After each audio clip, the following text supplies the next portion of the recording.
Hi hello నమస్తే మన Telugu online classes అనే ఈ ఛానల్ ద్వారా ఈ వీడియోలో సంధులలో ఒకటైనటువంటి రుగాగమ సంధి అనే సంధి గురించి నేర్చుకుందాం.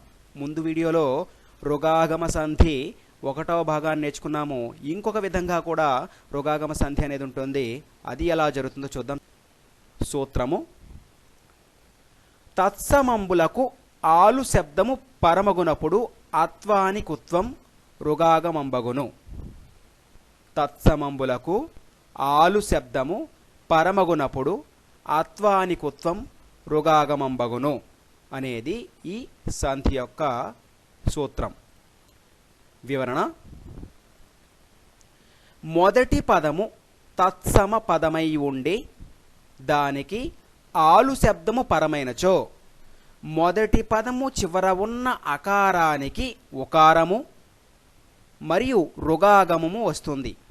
ఇలా రావటాన్ని రుగాగమ సంధి అంటారు. సూత్రం యొక్క వివరణ ఏంటి?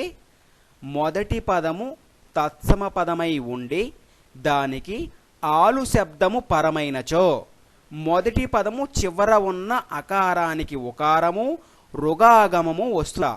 ఇలా రావటాన్ని రుగాగమ సంధి అని అంటారు. ఇంతకీ తత్సమము అనగా ఏంటో చూద్దామా? సంస్కృత ప్రాకృత సమానమైన భాషను తత్సమము అని అందరు. వీనినే ప్రకృతులు అని కూడా అంటారు. చూడండి, సంస్కృత ప్రాకృత సమానమైనటువంటి భాషను తత్సమము అని అందరు. అంటే సంస్కృత మరియు ప్రాకృత భాషకు సమానమైనటువంటి భాష ఏదైతే ఉందో దానిని తత్సమము అంటారు. వీనినే ప్రకృతులని కూడా అంటారు.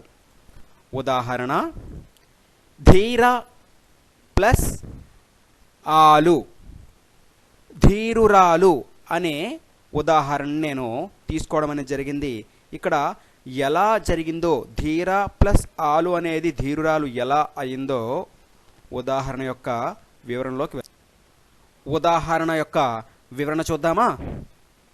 ధీర ప్లస్ ఆలు అనే రెండు శబ్దాలను తీసుకొని ధీర అనేది తత్సమ శబ్దము, దానికి ఆలు పరమైంది కాబట్టి తత్సమంబులకు ఆలు శబ్దము పరంబగునప్పుడు లేదా పరమగునప్పుడు అత్వానికి ఉత్వం రుగాగమంబగును అన్నాడు. అంటే ధీరాలో ఉండే అకారానికి రాలో ఉండే అకారానికి ఊ వస్తుంది.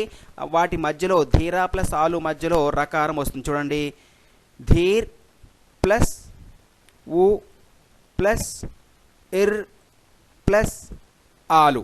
అర్థమైంది కదా? ధీరాలో ఉండే అకారానికి ఉకారం వచ్చిందంటే ఈ ధీర్ అనేది మిగులుతుంది, ఊ వచ్చింది. దాని తర్వాత మధ్యలో రెండు సంధి పదాల మధ్యలో రకారం వచ్చింది, తర్వాత ఆలు మిగిలింది. ఇప్పుడు ధీర్ ప్లస్ ఊ ధీరు, ఇర్ ప్లస్ ఆలు రాలు అని కలవడం అనేది జరుగుతుంది. ధీరు ప్లస్ రాలు. ఇలా ఈ రెండింటిని కలిపేస్తే ధీరురాలు అనే రూపం ఏర్పడుతుంది. అర్థమైంది కదా? ధీరా ప్లస్ ఆలు అనే రెండు శబ్దాలను తీసుకున్నాను. ధీరాలో అకారానికి ఉకారం వస్తే ధీర్ ప్లస్ ఊ ధీరు అయింది కింద మూడో దాంట్లో.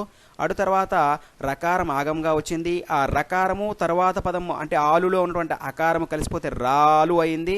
ధీరు ప్లస్ రాలు ధీరురాలు అనే రూపం ఏర్పడింది. అర్థమైంది కదా? అలాగే గుణవంత ప్లస్ ఆలు గుణవంతురాలు, విద్యావంత ప్లస్ ఆలు విద్యావంతురాలు, భక్త ప్లస్ ఆలు భక్తురాలు. ఇలా ఎలా జరిగిందో చూసారు కదా? మరి ఇటువంటి పదాలు ఎక్కడైనా సరే సంధి పదాలు మీరు చదువుకున్నటువంటి పాఠ్యాంశాల్లో ఉంటే దానిని ఈ రుగాగమ సంధిగా గుర్తించడం అనేది మర్చిపోవద్దు. సరేనా? అందరికీ అర్థమైంది కదా? అందరికీ ధన్యవాదములు.